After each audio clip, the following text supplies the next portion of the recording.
Jadi dari 8 kebiasaan inti harian, menurut saya ya, kalau yang nggak bisa step ke 8 ini dibangun, yaitu kepercayaan dengan konsumen kita, itu akan sia-sia.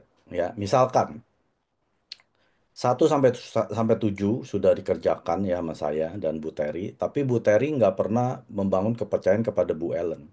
Artinya mungkin setelah pulang dari Bali ya udah kita kan sibuk dengan tim lain. Ya udah mungkin Bu Terry kalau dia nggak terus komunikasi ya secara terbuka dan juga secara apa tuh honestly tuh secara jujur ya. Artinya secara tulus gitu ya. Itu juga nggak mungkin Ibu Ellen bisa percaya dengan Bu Terry dan juga secara konsisten ya dan reliable artinya bisa diandalkan. Nah, yang berikutnya ini yang penting empati ya. Empati itu bukan hanya simpati ya. Oh, kasihan lu, kamu nggak bisa tabletop home party. Bukan. Empati itu lebih kepada kita menempatkan posisi kita di posisi orang tersebut dan kita merasakan apa yang dia rasakan gitu. Dan saya yakin Bu Terry ini dia memang apa tuh positif side-nya di situ ya. Dia bisa bisa menunjukkan empatinya dia gitu ya. Nggak semua orang punya loh ya. Saya nggak bilang saya punya, mungkin saya nggak punya. Tapi saya bersyukur istri saya punya empati di mana dia bisa merasakan apa yang nggak apa-apa, coba terus, pokoknya pasti bisa gitu ya.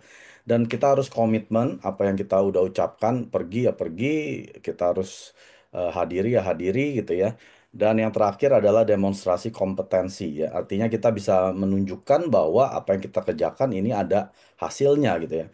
Nah, trust atau kepercayaan ini segala-galanya Bapak Ibu. Kalau kita nggak bisa membangun kepercayaan kepada konsumen kita, misalkan kita ya, paling gampang gini, pada saat Anda membangun jaringan kiri dan kanan ya, pasti ada satu jaringan yang PV-nya berat ya. PV berat artinya PV-nya gendut di situ.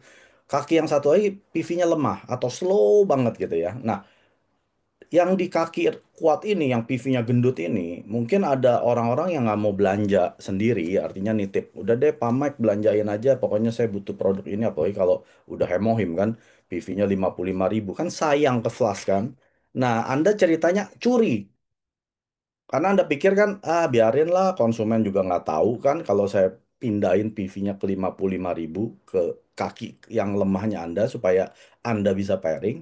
Nah, saat dia nggak tahu sih mungkin belum terjadi masalah ya, tapi pada saat dia tahu dan pasti suatu hari dia tahu dan ini akan menghilangkan kepercayaan dia kepada Anda. Dan yang namanya kepercayaan kalau sudah hilang, Anda nggak bisa beli lagi. Ya, kepercayaan itu hanya bisa di earn, artinya di apa tuh earn? Di Anda harus berjuang untuk mendapatkan kepercayaan dari konsumen Anda. Anda nggak bisa beli gitu ya. Nih saya kasih 100.000 kamu percaya saya. Nggak bisa. Dan sekali kepercayaan sudah dirusak, Anda nggak akan bisa punya kepercayaan yang sama di awal. Ya, mau sebaik apapun, mau Anda mau isi PV lagi, balikin itu nggak akan bisa. Nah, banyak orang jatuh di sini. Pada saat jaringan mereka masih lemah, terutama satu kaki itu gendut, dan satu kaki ini Anda ada rasa pengen ambil gitu ya, udah pasti deh. Anda nggak usah bohongin diri Anda, saya udah tahu, karena saya udah pernah di posisi itu, dan itu pun saya udah pernah lalui ya. Jadi waktu kita menghancurkan kepercayaan konsumen, Anda akan hilang satu kesempatan konsumen ini akan menjadi bisnis partner Anda. Karena yang dibilang namanya leader, ya kalau Anda nonton video saya menjelaskan step-step member sampai jadi leader, semua bisnis partner itu asalnya dari konsumen yang puas.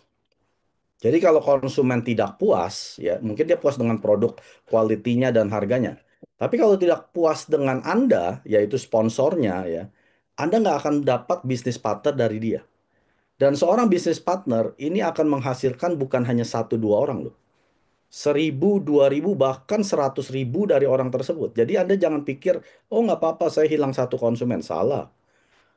Anda hilang 100.000 orang.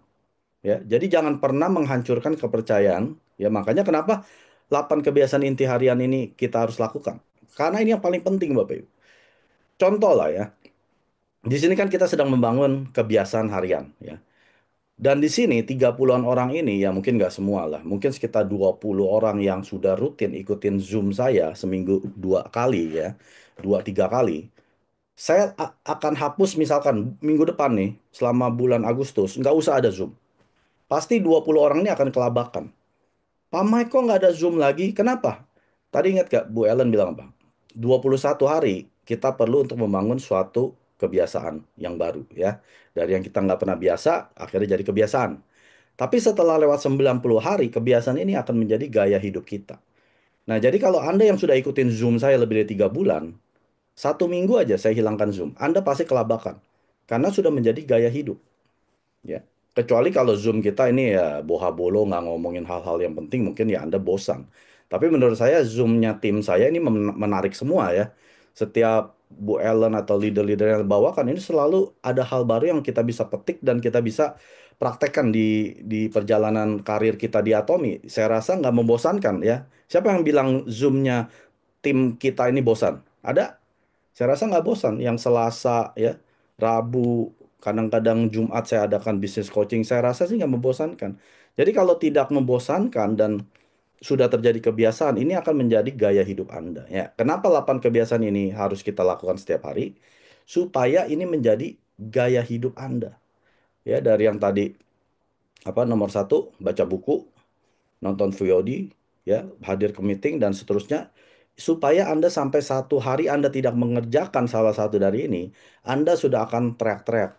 Kayaknya ada yang kurang hari ini. Ya, penting sekali. Jadi, ya terima kasih Bu Ellen yang saya kagum ya dengan presentasinya walaupun yang pertama kali saya nggak harap segini bagus dan detail, tapi Bu Ellen bisa deliver itu ya, bisa apa menyampaikan semuanya dengan tepat ya dan tidak ada yang miss satupun. Dan saya harap semua di sini bisa belajar kalau Anda dipilih ya terutama Anda yang di superstar saya jangan kabur ya apalagi Anda langsung mundur apalagi nggak baca pesannya tahu-tahu hari H-nya nggak muncul udah langsung saya keluarin ya orang-orang seperti itu berarti yang Anda nggak apa nggak komitmen di dalam menjalankan bisnis. Kenapa kita semua di sini bisa komitmen? Ya karena mungkin Anda sudah cinta produk yang kemungkinan Anda nggak akan bisa stop pakai produk Atomi. Tapi kalau Anda belum cinta produk, itu PR pertama Anda. Nggak usah jauh-jauh deh. Nggak usah mikirin penghasilan 100 juta, 201 miliar. Nggak usah terlalu jauh. Pikirin produk apa yang saya bisa cintai. Tadi Bu Ellen tuh, step keempat ya. Mencintai produk. Kenapa bukan menggunakan produk? Semua orang bisa gunakan produk, tapi belum tentu dengan cinta. Kalau kita sudah cinta, pasti kita akan ceritakan cintanya kita, yaitu step berikutnya, ya. Kita menceritakan produk atau sharingkan produk, bukan penjualan produk loh. Ya di 8 langkah ini nggak ada yang dibilang menjual produk, nggak ada. Men-sharingkan produk, men-sharingkan itu hanya sebatas kita ceritain produk apa yang kita suka, selesai. Ya, men-sharingkan restoran yang Anda pergi hari ini, ternyata restorannya bagus, harga murah, rasa enak, Anda sharingkan doang. Ya, bukan jualan makanannya gitu ya. Sama di Atomi hanya men-sharingkan produk dan seterusnya sampai yang ke-8 ini. 구독, 좋아요 눌러주세요.